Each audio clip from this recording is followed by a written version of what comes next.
عليكم ورحمة الله وبركاته. معكم بيمو ولا إبراهيم، ثلاث ساعات قل بيمو ولا إبراهيم. بس اسمع، هذا القرآن سوف يرفع من معنوياتكم. شو أقرأ شو يقول؟ ويطفي الحزن من قلبك ولك أجر سمين. اسمع.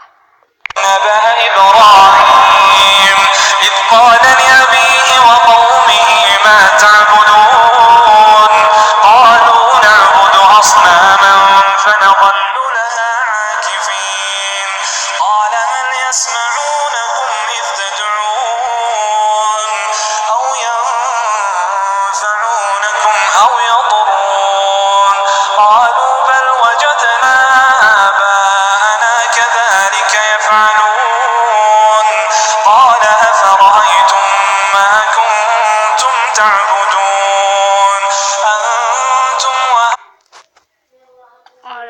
السلام عليكم ورحمة الله وبركاته.